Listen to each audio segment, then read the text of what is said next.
तो hello guys, once again welcome to my YouTube channel C cube science zone.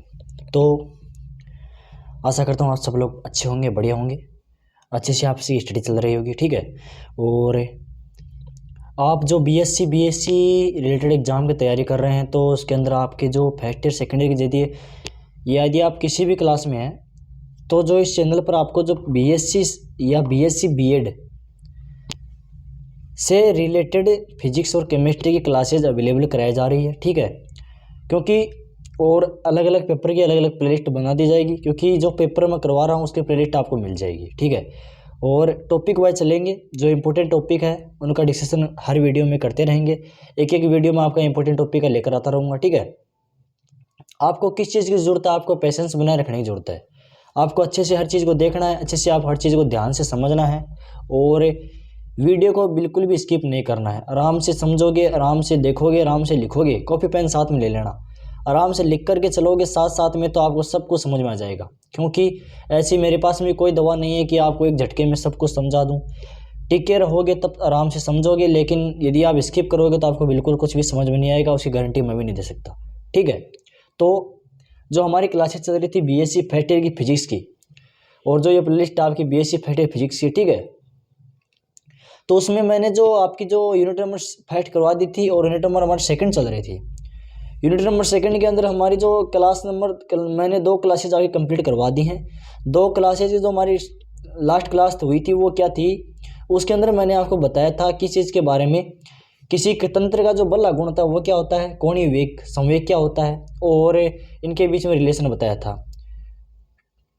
बल गुण के बीच में और कोणीय संवेग के एंगुलर मोमेंटम के बीच में जो रिलेशन बताया था मैंने, उसके बारे में जो इसकी पहली क्लास थी उसके अंदर डिस्कशन किया है। और यदि आप लोगों ने वो नहीं देखा है तो आप प्लेलिस्ट में विजिट कर सकते हैं, वहाँ पर आपको वो पीछे वाली सेशन मिल जाएगा, पीछे वाली क्लास आपको मिल जाएगी। क्योंकि मैं तो यही मानता हूँ, यदि आप पीछे से स्टेप बाय स्टेप एक एक क्लास को लेकर चलोगे तो आपको सब कुछ समझ आ जाएगा।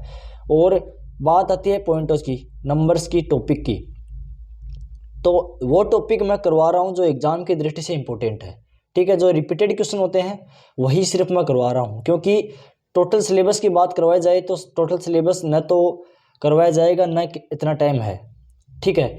हमें वही टॉपिक पर फोकस करना है जो एग्ज़ाम की दृष्टि से इम्पोर्टेंट हो, ठीक है। तो ज़्यादा समय न गंवाना है हमें। अभी हम सीधा हमारे पॉइंट पर आते हैं। पॉइंट हमारा क्या होने वाला, आज का सेशन हमारा किस प्रकार से, आज किस टॉपिक पर हम बात करने वाले हैं। आज का जो हमारा टॉपिक होने वाला है, जो हमारे द्रव्यमान के अंदर क्या होता है, सेंटर ऑफ मास क्या होता है, द्रव्यमान के अंदर क्या होता है, उसके बारे में टोटल डिस्कशन देखेंगे। और किसी द्रव्यमान के अंदर को मिलाने वाली रेखा पर होता है, जो द्विकर्ण निकाय है उसका द्रव्यमान के अंदर जो उन दोनों कणों को मिलाने वाली जो रेखा होती है उसके ऊपर निर्भर होता है, उसके ऊपर स्थित होता है। उस चीज़ का भी हम पूरा कैलकुलेशन निकालेंगे, ठीक है। तो ध्यान से बने रहना वीडियो के साथ में, तो देखना समझना अच्छे से, ठीक है। तो देखिए आज की जो सेशन है उसके अंदर क्या पढ़ने वाले हम, आज का जो हमारा पढ़ने वाला है टॉपिक है वो है द्रव्यमान केंद्र, सेंटर ऑफ मास, ठीक है। तो ध्यान से देखना, स्टेप बाय स्टेप समझना है। और एक पहले इसकी हम डेफिनेशन देखेंगे। डेफिनेशन क्या होती है कि वह बिंदु जहां किसी कण की गति की व्याख्या के लिए उसका द्रव्यमान केंद्रित माना जाता है। सिंपल वे में देखा जाए तो क्या होता है, कोई कण है, ठीक है, कोई कण ले लिया मैंने, जैसे मैंने ये कण लिया है, ठीक है। अब इस कण की क्या करना है, इस कण का जो द्रव्यमान है वो यदि किसी भी बिंदु पर केंद्रित है, यानी कि किसी बिंदु पर स्थिर है, किसी बिंदु पर फोकस्ड है, केंद्रित है, यानी कि, ठीक है, यानी कि एक ही जगह स्थित है, तो जो वो द्रव्यमान जहाँ पर स्थित होगा, जहाँ पर मैंने केंद्रित माना है उसको, तो वो जो केंद्रित माना गया है वो केंद्र ही क्या कहलाएगा, उसका द्रव्यमान केंद्र आएगा, सेंटर ऑफ मास कहलाएगा। इसकी सेकंड डेफिनेशन में देखूँ अथवा में, यदि आपको ये ऊपर वाले समझ में आए तो सेकंड जो ऑप्शन है हमारे पास में वो देखना कि वो किस प्रकार से, इसके अकॉर्डिंग क्या होगा। इसके अकॉर्डिंग क्या होगा कि किसी पिंड में, ध्यान से समझना, किसी पिंड में वह बिंदु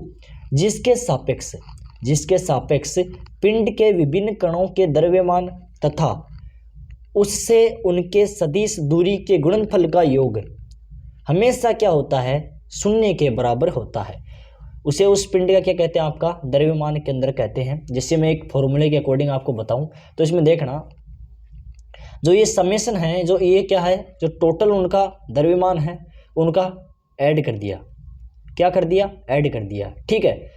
और उनका द्रव्यमान का ऐड कर दिया है, और जो बीच की दूरी है उनका सदिश गुणनफल, द्रव्यमान का और बीच की दूरी का जो सदिश गुणनफल है उनको मैंने ऐड कर दिया है। अब जो सदिश गुणनफल है वो किस चीज़ के बराबर होगा, आपका शून्य के इक्वल होगा, ठीक है।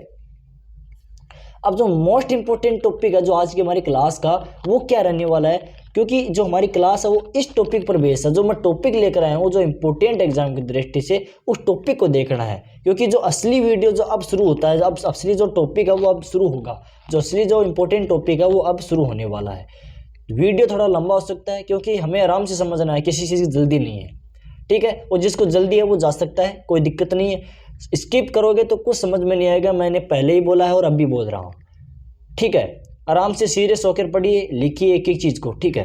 तो देखना अगला हमारा टॉपिक क्या होने वाला है। जो मेन इस कक्षा का जो मेन जो मकसद है वो किस चीज़ का है, वो इस चीज़ का है कि हमें क्या दे रखा है, इंपॉर्टेंट क्वेश्चन के ऊपर हमें फोकस करना है। और वही मैं इंपॉर्टेंट क्वेश्चन आपका लेकर आया हूँ। सबसे पहले तो मैंने आपको इंट्रोड्यूस करवाया किसके बारे में, जो सेंटर ऑफ मास होता है वो क्या होता है, द्रव्यमान केंद्र के बारे में मैंने आपको बताया। द्रव्यमान केंद्र के बारे में आपको अच्छे से समझाया, मैंने अच्छे से आपको लिखाया है, आपने अच्छे से समझा भी होगा, आई होप, ठीक है। तो सबसे अब मैं बात करूँ जो हमारा नेक्स्ट टाइप का, जो नेक्स्ट लेवल का जो क्वेश्चन है, जो एग्जाम में आता है, जो एग्जाम में पूछा जाता है, उस पर अब देखना क्या होगा, इसका आंसर क्या होगा, इसका सॉल्यूशन क्या होगा, इसको हम किस प्रकार से इसके साथ में डील करेंगे, ठीक है। तो देखिए क्वेश्चन हमारा क्या रहने वाला है कि बताओ कि द्विकण निकाय का द्रव्यमान केंद्र, दो कणों का निकाय है, कितने कणों का निकाय है, दो कणों का निकाय है। अब उसका द्रव्यमान केंद्र होता है, ये इन्हें मिलाने वाली रेखा पर निर्भर होता है। अब इस क्वेश्चन में कहा क्या गया है कि जैसे ये दो कण है, जैसे कोई हमें क्या दे दिया गया है, इस क्वेश्चन के अकॉर्डिंग मैं बता रहा हूँ, देखना कि हमें दो कणों का निकाय दे दिया। अब ये कह रहा है कि जो इनका द्रव्यमान केंद्र है वो जो इनको मिलाने वाली जो रेखा होती है इसके ऊपर स्थित होगा, ये हमें बताना है, ठीक है। समझा दिया, इसका गहराई को आपने समझा। अब हम इसका सॉल्यूशन करेंगे। पहले हमारा मकसद है इसका डायग्राम समझना। डायग्राम में क्या है, डायग्राम के अकॉर्डिंग चलेंगे, एक एक पॉइंट वाइज चलेंगे। पहले हमारा पॉइंट है डायग्राम। 3 डायरेक्शन ले लिया हमने, एक्स एक्स ले ली, वाई एक्स ले ली और जेड एक्स ले लिए, ठीक है। ये आपकी तीनों डायरेक्शन हो गई है। अब जो आपका कण है वो क्या है, तो मैंने बात किसी कण, द्विकण की बात करी है, तो आपका M1 हो गया एक कण और दूसरा हो गया आपका M2, ये आपके हो गए दो कण। अब बताया क्या है, हमें बताना क्या है कि द्रव्यमान केंद्र, जो इसका द्रव्यमान केंद्र है वो कहाँ पर होगा, इन्हें मिलाने वाली रेखा पर होगा। अब जो M1 है और M2 है, इन दोनों को मिलाने वाली रेखा हमने जैसे ये मान ली। अब इस पर क्या लिखा है, कोई बिंदु C दर्शा रखा है। अब ये क्या दर्शा रखा आपका द्रव्यमान केंद्र, हम इसको मानेंगे एक बार के लिए, फिर हम ज्ञात करेंगे कि ये सही में ये होगा या नहीं होगा, ठीक है। और जो इसकी मूल बिंदु से दूरी आपकी M1 की हो जाएगी R1, जो स्थिति सदिश हो जाएगा, इसकी हो जाएगी आपकी R2, और द्रव्यमान केंद्र की हो जाएगी आपकी कैपिटल RCM, और C के सापेक्ष M1 की हो जाएगी RC1, और C के सापेक्ष M2 की हो जाएगी RC2, ठीक है। अच्छे से समझ में आ गया होगा। अब आगे देखिए, आगे आपका क्या होने वाला है वो देखना, समझना अच्छे से।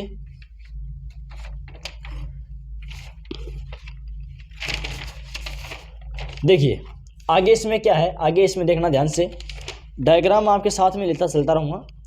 आगे है इसमें कि M1 व M2 द्रव्यमान के दो कण है, वो मैंने बता दिया आपको कि दो कण लिए गए हैं M1 और M2 द्रव्यमान के, ठीक है, जिनके मूल बिंदु के सापेक्ष स्थिति सदिश R1 व R2 है, ये मैंने पहले डिस्कशन किया है।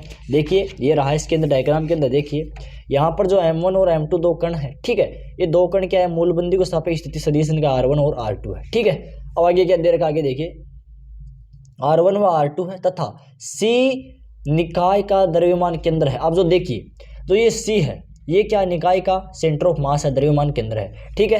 अब आगे देखिए C का स्थिति सदिश RCM है। अब C का स्थिति सदिश की बात करूं तो C है, इसका स्थिति सदिश क्या है आपका RCM है, ठीक है। आपका स्थिति सदिश क्या हो गया, RCM हो गया, ठीक है। अब एक देखिए C के सापेक्ष M1 व M2 के स्थिति सदिश RC1 व RC2 है। अब C के सापेक्ष M1 के और M2 के स्थिति सदिश क्या है आपके RC1 और RC2, ठीक है। अब हम बात करेंगे हमारे सॉल्यूशन की। अतः अब हमें पहले क्या ज्ञात करना है, आपका R1 ज्ञात करना है, यानी कि जो ये वाली ये जो स्थिति सदिश है ये हमें ज्ञात करना है, फिर हम ये ज्ञात करेंगे, फिर इन दोनों को ज्ञात करेंगे, फिर ये ज्ञात करेंगे। तो हमारा पहला टारगेट क्या है, R1 को ज्ञात करना। R1 क्या होगा, R1 में हम देखें तो आपका ये भी पार्टिसिपेट करेगा और ये भी पार्टिसिपेट करेगा। तो R1 को जैसे ही हम बात करते हैं तो आपको इन दोनों को ऐड कर देना है, तो क्या हो जाएगा आपका R1 vector is equal to RCM vector plus का RC1। ठीक है, इसी प्रकार आपका R2 हो जाएगा RCM प्लस का RC2 वेक्टर। ठीक है, इसको इक्वेशन देना चाहो तो इक्वेशन दे सकते हो, बाकी आप नॉर्मली लिख सकते हो। ठीक है, अब आगे देखिए, अब हमें क्या करना है, इन दोनों में से ये R1 भी अलग है, R2 भी अलग है, RC1 भी अलग है, RC2 भी अलग है।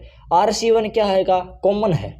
अब हमें क्या ज्ञात कर लेना है, इनका RCM ज्ञात कर लेना। तो RCM को आप यहाँ पर ले लेंगे, RCM ले लिया तो अब क्या हो जाएगा आपका M1R1, इसमें से M1R1 प्लस M2R2 बट्टा M1 प्लस R2। ये द्रव्यमान के अंदर की परिभाषा के अकॉर्डिंग मैंने लिखा है, द्रव्यमान के अंदर की परिभाषा के अकॉर्डिंग मैंने लिखा है। ठीक है, अब देखना RC1, अब देखना RC1 मैंने क्या लिखा।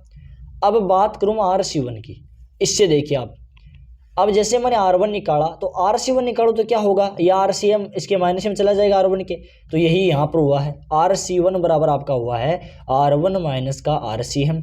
अब यहाँ पर रखा तो क्या हो जाएगा, M1R1 minus plus M2R2 minus RCM। RCM की वैल्यू क्या है, M1R1 प्लस M2R2 बट्टा M1 प्लस M2, ये रख दिया।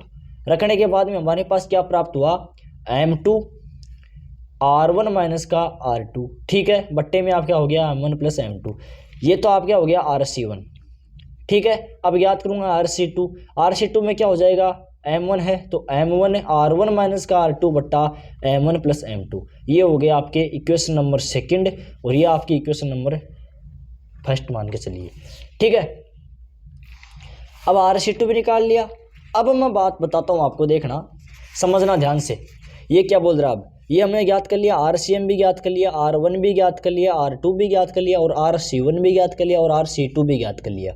अब हमें क्या देखना है, अभी देखिए कि M1 व M2 अदिश राशियाँ है। अब जो M1 और M2 है ये क्या है, आपकी अदिश राशियाँ है, अतः M2 अपॉन M1 भी अदिश होगा। अब चाहे वह M1 M2 हो, चाहे M2 अपॉन M1, ये भी क्या होगा आपका अदिश ही होगा।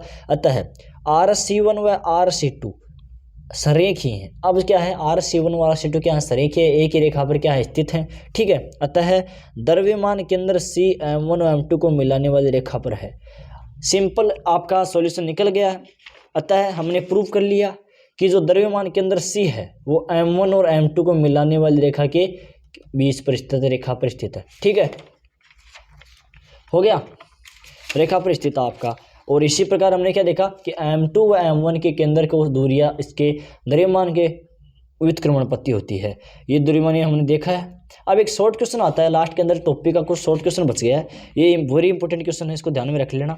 मैं लास्ट में वीडियो जाते बता देता हूँ, वीडियो थोड़ा लंबा हो गया, लेकिन लंबा मायने नहीं रखता है, छोटा बड़ा मायने रखता है। क्लास टॉपिक इंपॉर्टेंट होना चाहिए, क्योंकि इंपॉर्टेंट टॉपिक आपको अच्छे मार्क्स दिला सकता है एग्जाम के अंदर। इसको देखना, एक शॉर्ट क्वेश्चन लेकर आया हूँ, ध्यान से देखना है इसको। शॉर्ट क्वेश्चन क्या है कि गतिशील वृत्त की आकृति कैसे दिखाई देगी। ऐसा क्वेश्चन कई बार आ जाता है कि गतिशील आकृति, गतिशील जो वृत्त होता है उसकी आकृति कैसे दिखाई देती है। तो सिंपली आपको आंसर क्या देना है, शंकु के आकार की दिखाई देती है। या तो आपको क्या दे देना है, या तो आपको शंकु के आकार का लिख देना है, या फिर आप लिख सकते हैं इसको दीर्घवृत्त के आकार की। किसके आकार की, दीर्घवृत्त के आकार की। ठीक है, तो आई होप सभी को अच्छा लगा होगा और सभी को अच्छी प्रकार से समझ में आया होगा कि द्रव्यमान के अंदर क्या होता है, किस प्रकार से किसी दो पिंडों को मिलाने पर उसके केंद्र के बीच में दूसरे रेखा के बीच मिलाने वाली रेखा पर द्रव्यमान के अंदर स्थित होता है, उसके बारे में टोटल डिस्कशन किया है। और आई होप सभी को अच्छा लगा होगा। कमेंट कर जरूर करना कैसा लगा, और फिर प्लीज़ शेयर किया करो, क्योंकि आप लोग शेयर करोगे तो हम मोटिवेट रहेंगे और आपके लिए वीडियो कंटिन्यू रख पाएंगे। ठीक है, और कमेंट करके जरूर बताना वीडियो कैसा लगे। फ्रेंड सर्कल में शेयर किया, सब्सक्राइब कर दिए चैनल को सब्सक्राइब में कर लीजिए, और बेल आइकन है साइड में उसको दबा दीजिए, नोटिफिकेशन ऑन कर दीजिए, ताकि जो जैसे मैं नई क्लास डालूं तो आपको उसका नोटिफिकेशन मिल जाए। ठीक है, thanks for this watching this video.